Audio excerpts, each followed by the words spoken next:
Time to share a couple of tips that'll help keep you out of trouble while animating in TrueSpace.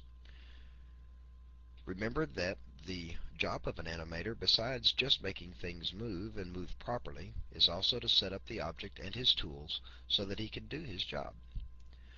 We can see by using the Object Manipulation tool that we can rotate the complete object with ease. It's a very nice tool. The problem comes when we go to rotate a subgroup of this object. What should normally be a normal rotation turns into be slightly skewed. We're not quite square. This can be solved very easily in TrueSpace. We'll return our object to its original shape or position and right-click on the Move tool. You can right-click on any of the three, Move, Rotate, or Scale, and it brings up the Coordinates panel. By default, World Coordinates is selected, but there is also Object Coordinate System and a Screen Coordinate System, as well as X, Y, and Z buttons to enable or disable a particular axis from the manipulation. What we need is to enable the Object Coordinate System. Once it has been enabled, rotation by using the manipulation tool is straightforward. We get exactly what we wanted, a straight, clean rotation. We still have access to rotating in any of the X, Y, or Z axis, so we're not limiting ourselves in any way.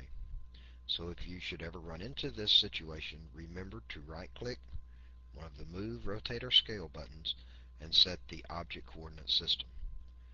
Next, let's talk a little bit more about the axis of an object. Once an object is animated, you cannot manipulate the axis alone. You cannot move or rotate it. So any placement or rotation of the axis must happen up front.